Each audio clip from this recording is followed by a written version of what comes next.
Assalamualaikum warahmatullahi wabarakatuh. Bagaimana kabarnya teman-teman semua? Semoga kita dalam keadaan sehat, baik, dan juga semangat.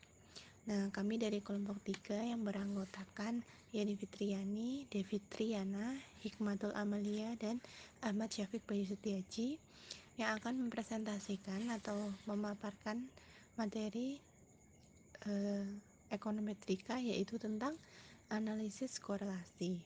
Nah, materi yang pertama akan dijelaskan oleh Ahmad Syafiq Bayu Setiaji. Materi yang kedua akan disampaikan atau dipaparkan oleh Mbak Devi Triana, dan materi ketiga akan disampaikan oleh Mbak Yani Fitriani, dan materi terakhir akan disampaikan oleh Mbak Hikmatul Amalia. Pada teman-teman, saya persilakan untuk memaparkan materinya. Analisis korelasi. Analisis korelasi merupakan analisis yang digunakan dalam menyelidiki hubungan antara dua buah variabel. Ada banyak macam analisis korelasi, tergantung jenis data yang akan dianalisis. Beberapa uji korelasi yang banyak digunakan antara lain, satu ada uji korelasi sederhana atau bivariate correlate, dan yang kedua itu ada uji korelasi parsial atau partial correlation. Banyak orang yang mengatakan bahwa korelasi adalah suatu hubungan timbal balik atau sebab akibat antara dua buah kejadian. Beberapa hal yang sering dianggap sebagai hubungan timbal balik contohnya adalah adanya pengangguran dengan kejahatan, hubungan antara penghargaan dengan kinerja karyawan, dan sebagainya. Namun pada realitasnya, tidak semua hubungan seperti di atas menimbulkan sebab akibat sehingga perlu dilakukan pengujian secara benar tentang hubungan tersebut. Hubungan dua variabel tersebut bisa berkorelasi positif maupun berkorelasi negatif dan dinyatakan dalam bentuk koefisien korelasi. Materi pertama ada korelasi bivariat. Pengertian analisis korelasi sederhana bivariate correlation digunakan untuk mengetahui keeratan hubungan antara dua variabel dan untuk mengetahui arah hubungan yang terjadi. Koefisien korelasi sederhana menunjukkan seberapa besar hubungan yang terjadi antara dua variabel. Baik, kali ini saya akan mempraktekkan studi kasus korelasi bivariat menggunakan SPSS seperti contoh yang ada di buku. Langkah penyelesaiannya. Yang pertama, masukkan data ke dalam data editor SPSS dan simpan dengan nama promosi. Yang kedua, setelah data dimasukkan ke dalam data editor, lakukan uji korelasi dengan menggunakan menu Analyze, Correlate, Bivariate, sehingga didapatkan tampilan kotak dialog untuk analisis dan masukkan variabel promosi dan penjualan ke kolom variabel sebelah kanan. Yang ketiga, pilih Pearson dan Spearman pada korelasi koefisien. Yang keempat, klik option dan pilih opsi means dan standard deviation. Yang kelima, klik continue dan selanjutnya klik OK untuk melihat outputnya. Yang keenam, pembahasan outputnya. Perhatikan output yang muncul pada bagian paling atas analisis ini, yaitu deskriptif.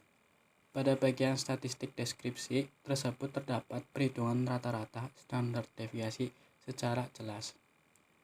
Pada bagian berikutnya terdapat tabel hasil analisis korelasi, di mana tabel tersebut menunjukkan perhitungan koefisien korelasi untuk semua variabel yang dimasukkan dalam analisis.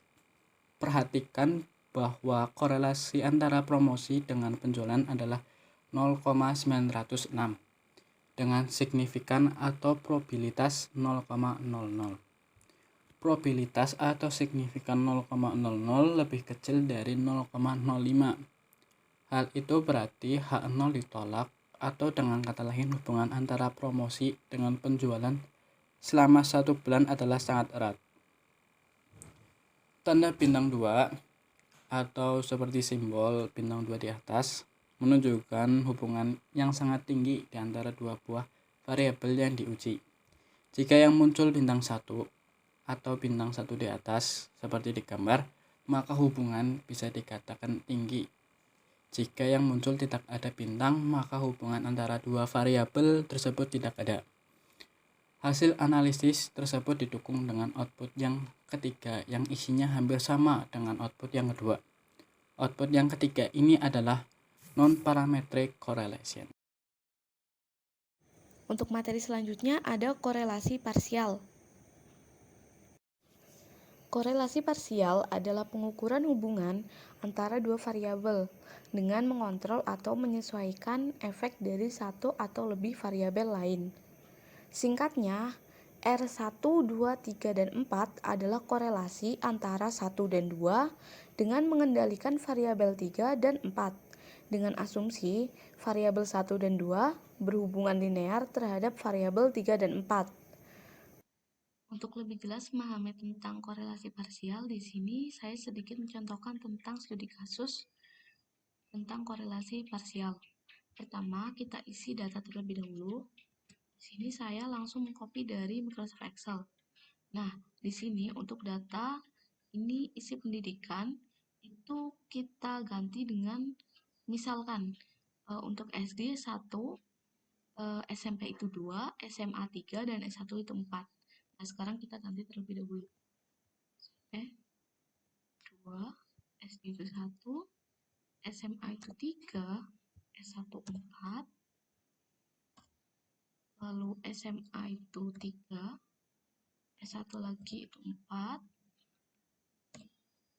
SMA 3, SD itu 1, dan SMP itu 2. Lalu lanjut ke kolom berikutnya, itu ada pengalaman kerja. Itu dalam tahun kita tulis angkanya saja, yaitu 10 tahun berarti 10, 5 tahun 5, 5, 2, 1, 5, 2, 10, 2, 4, 2, dan 2. Itu kita langsung masuk ke variable view. Di sini untuk name itu ganti untuk kolom pertama itu kita ganti dengan pendidikan. Kolom kedua itu ada pengalaman. Dan kolom terakhir itu ada gaji. Untuk tipenya, kita ganti menjadi numerik semua dengan cara klik 3 titik itu dan ganti numerik, lalu oke.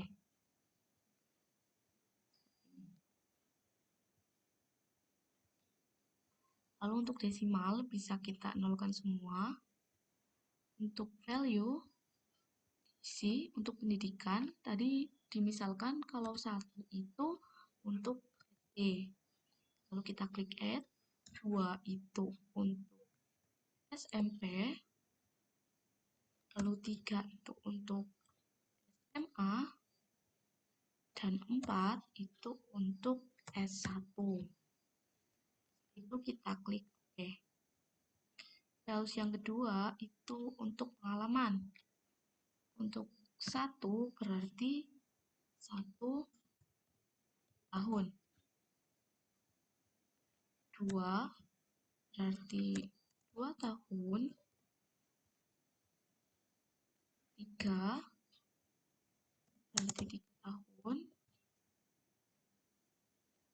4 itu 4 tahun. 5 berarti 5 tahun. Lalu kita langsung ke 10 tahun aja ya. 10 itu untuk 10 tahun. Lalu kita klik oke. Nah, lalu untuk measure ini kita ganti menjadi scale semua. Seperti ini. Jika sudah seperti ini, kita kembali lagi ke data view. Ini masih seperti ini kan? Nah, lalu view-nya kita hilangkan. Ini. Jika ingin melihat sudah benar atau belum seperti tadi. Klik view lalu label view. Lalu kita olah saja langsung, klik analyze, lalu correlate, lalu klik parsial. Untuk pendidikan dan gaji itu kita masukkan ke kolom variabel dengan cara klik tanda panah ini. Pendidikan dan gaji. Nah, untuk kolom controlling for itu kita isi dengan pengalaman. Lalu kita klik option, kita centang dua-duanya ini di statistik. Lalu kita klik continue. Lalu kita klik OK. Nah, seperti inilah hasilnya teman-teman. Nah, dari hasil tersebut dapat kita simpulkan bahwa kolom yang atas ini itu merupakan analisis deskriptif, di mana deskripsi perhitungan rata-rata dan standar deviasi secara jelas. Kolom ini. Lalu untuk kolom bawahnya itu merupakan hasil analisis korelasi, di mana pada tabel korelasi parsial zero order itu menampilkan koefisien biasa sebelum dilakukan uji parsial. Dapat dilihat bahwa hasil korelasi parsial antara pendidikan gaji tanpa variabel kontrol diperoleh angka 0,5927. Sedangkan pada tabel korelasi dapat dilihat bahwa hasil korelasi parsial antara pendidikan dengan gaji dengan variabel kontrol pengalaman kerja diperoleh angka 0,8450. Ini berarti berpengaruh pada variabel kontrol cukup kuat karena memiliki nilai R yang lebih tinggi. Seperti itu. Materi selanjutnya ada korelasi product moment atau Pearson. Ya, yang berikutnya adalah tentang korelasi produk momen atau Pearson. Korelasi produk momen atau Pearson digunakan untuk mengetahui hubungan antar variabel jika data yang digunakan memiliki skala interval atau rasio. Analisis korelasi ini merupakan jenis analisis korelasi yang paling banyak digunakan. Nah, dasar dari pemikiran analisis korelasi produk momen adalah perubahan antar variabel. Artinya, jika perubahan suatu variabel diikuti perubahan variabel yang lain, maka kedua variabel tersebut saling berkorelasi. Nah, jika presentasi perubahan variabel diikuti dengan perubahan variabel lain dengan presentasi yang sama persis, berarti kedua variabel itu memiliki korelasi sempurna atau memiliki korelasi satu. Oleh karena itu, jika sebuah variabel dikorelasikan dengan variabel itu sendiri, misalnya X dengan X atau Y dengan Y, maka akan menghasilkan nilai korelasi sempurna atau satu. Nah, contohnya bisa dilihat di buku ya teman-teman, bahwa seorang peneliti melakukan penelitian dengan tujuan untuk menganalisis hubungan antara pendapatan karyawan dengan besar tabungannya. Untuk keperluan tersebut diambil sampel sebanyak 12 orang karyawan berdasarkan hasil survei, diperoleh data sebagai berikut. Nah, selanjutnya kita lanjut ke SPSS. Pertama yang harus kita lakukan itu membuka aplikasi SPSS. Terus kita isikan data pada kolom SPSS. Seperti ini. Saya mengisi dengan cara copy dari Excel. Jika tidak, bisa dengan membuka file yang data yang sudah dibuat terlebih dahulu. Lalu kita klik variable view, name itu diganti pendapatan dan tabungan. Desimalnya jangan lupa dinolkan. Untuk label itu juga sama, diisi dengan pendapatan dan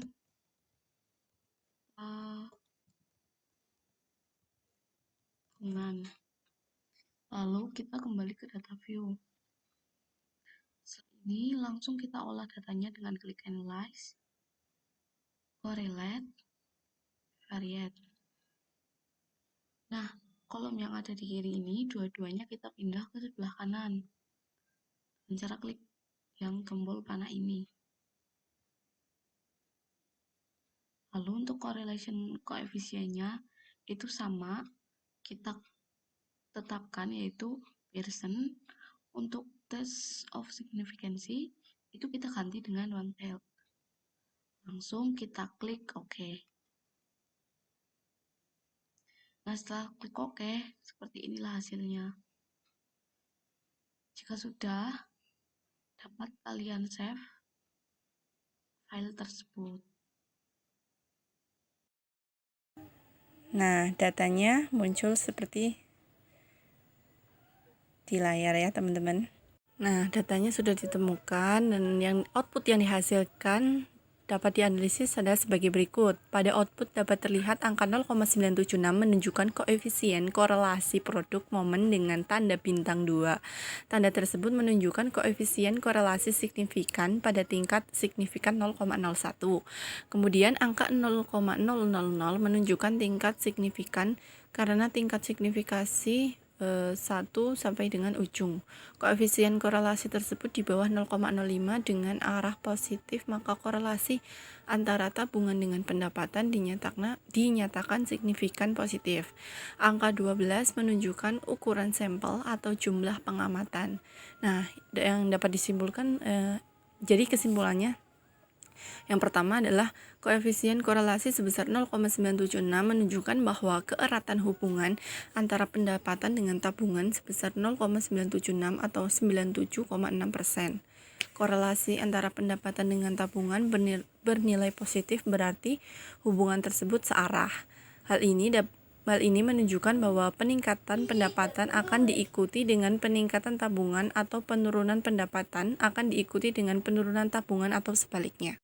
Untuk menguji signifikan korelasi tersebut digunakan kriteria pengujian sebagai berikut. Yang pertama, membandingkan R tabel dengan R hitung. Berdasarkan hasil perhitungan diperoleh, koefisien korelasi produk momen sebesar 0,976. Sedangkan R tabelnya dengan metode DF atau dalam kurung A, N dikurangi 2 atau 0,05,10 diperoleh nilai R tabel sebesar 0,632. Karena nilai R hitung lebih dari nilai R tabel, maka dapat disimpulkan bahwa terdapat korelasi positif antara pendapatan dengan tabungan. Kemudian berikutnya adalah membandingkan nilai sig dengan A. Output correlation menunjukkan tingkat signifikan sebesar 0,000 karena tingkat signifikan 1 min output. Koefisien korelasi tersebut di bawah 0,05 dengan arah koefisien positif. Jika korelasi antara tabungan dengan pendapatan dinyatakan signifikan positif. Terima kasih. Selanjutnya ada korelasi rank Spearman. Korelasi rank Spearman ini digunakan untuk mengetahui hubungan antar variabel jika data yang digunakan sekurang-kurangnya memiliki skala ordinal. Dasar pemikiran analisis korelasi ini adalah jika sebuah nilai dalam satu variabel memiliki kesesuaian dengan ranking nilai pada variabel yang lain, maka kedua variabel tersebut saling berkorelasi. Namun, jika ranking nilai pada suatu variabel sama persis dengan ranking nilai-nilai pada variabel lainnya, maka kedua variabel tersebut memiliki korelasi yang sempurna atau sebesar 1. Nah, untuk koefisien korelasinya itu nilainya berkisar antara minus 1 sampai dengan 1. Jadi semakin mendekati angka 1 berarti korelasi tersebut semakin kuat. Begitu juga sebaliknya, jika mendekati angka 0 maka korelasi tersebut semakin lemah. Nah, teman-teman bisa dilihat di modul halaman 34. Untuk mengetahui analisis dari hubungan antara prestasi akademik dengan prestasi kerja dengan menggunakan korelasi rank Spearman, kita menggunakan analisis data dengan SPSS. Seperti contoh, saya sudah memasukkan data prestasi akademik dan juga prestasi kerja. Nah, untuk langkah selanjutnya, kita klik analis dan correlate. Kemudian kita klik yang bivariate. Lalu kita masukkan variabel prestasi akademik dan prestasi kerja ke kolom yang sampingnya. Setelah keduanya dipindah, lalu kita klik centang yang Spearman pada kolom correlation coefficients. Nah, langkah selanjutnya pada kolom test of significance kita pilih one tiled. Kenapa? Karena hipotesisnya telah menunjukkan arah yang terdapat korelasi positif. Lalu kita klik OK. Maka kita akan menghasilkan output yakni angka 0,920 menunjukkan koefisien korelasi Range-Spearman dengan tanda bintang 2. Tanda tersebut menunjukkan korelasi signifikan pada tingkat signifikan 0,001. Kemudian angka 0,000 menunjukkan tingkat signifikasi karena tingkat signifikasi itu 1 sampai ujung. Koefisien korelasi tersebut di bawah 0,05 dengan arah positif sehingga korelasi antara prestasi akademik dengan prestasi kerja dinyatakan positif. Kemudian angka 10 menunjukkan ukuran sampel atau jumlah pengamatan.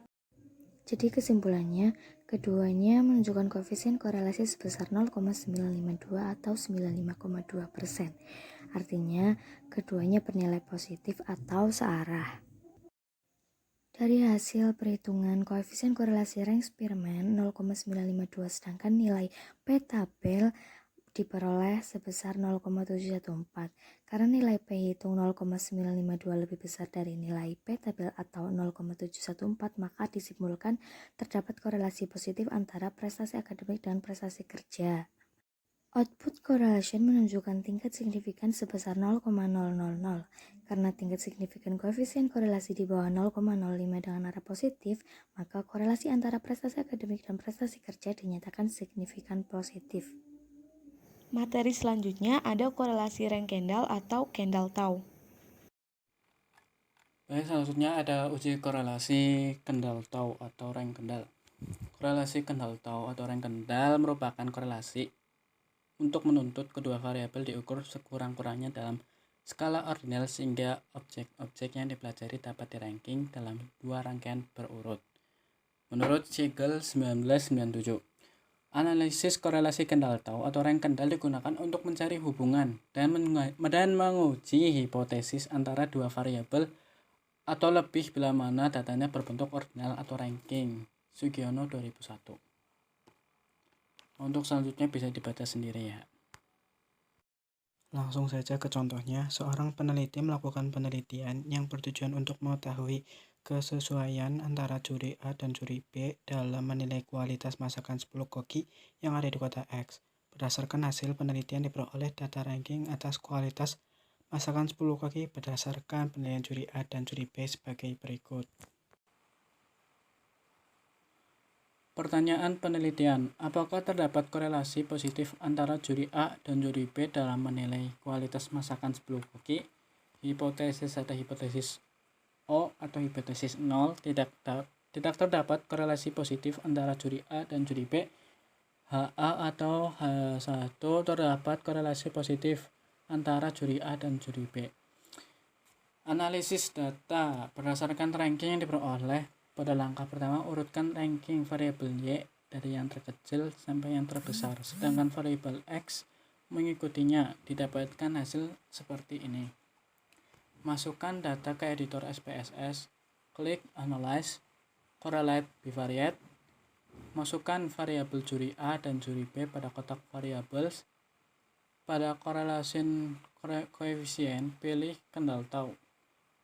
Pada test of significance, pilih one tail, karena hipotesisnya telah menunjukkan arah, yaitu terdapat korelasi positif. Selanjutnya, abaikan pilihan lainnya dan biarkan pada posisi default, klik OK. Output, angka 0,422 menunjukkan koefisien korelasi Kendall-Tau dengan tanda bintang 1. Tanda tersebut menunjukkan koefisien korelasi signifikan pada tingkat signifikasi 0,05. Angka 0,45 menunjukkan tingkat signifikan karena tingkat signifikan satu ujung koefisien korelasi tersebut di bawah 0,05. Maka koefisien korelasi antara juri A dan juri B dinyatakan signifikan positif. Angka 10 menunjukkan ukuran sampel atau jumlah pengamatan.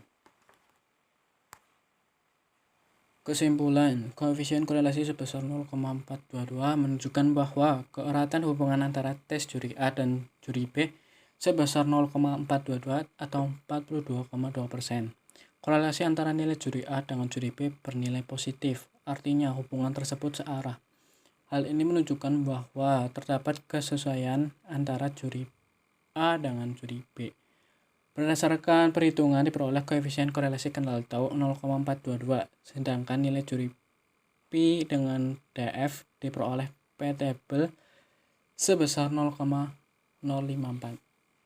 Karena nilai P dihitung lebih besar nilai P-table, maka disimpulkan terdapat korelasi positif antara penilaian juri A dengan juri B. Output correlation menunjukkan tingkat signifikasi sebesar 0,045.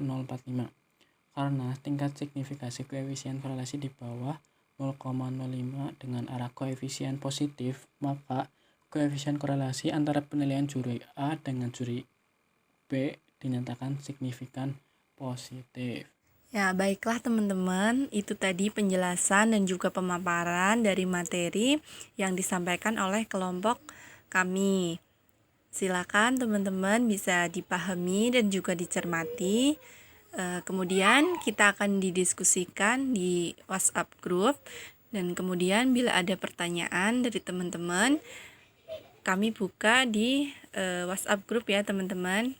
Ya, mohon maaf bila ada kesalahan, kekurangan karena kami masih belajar. Terima kasih atas perhatiannya. Wassalamualaikum warahmatullahi wabarakatuh.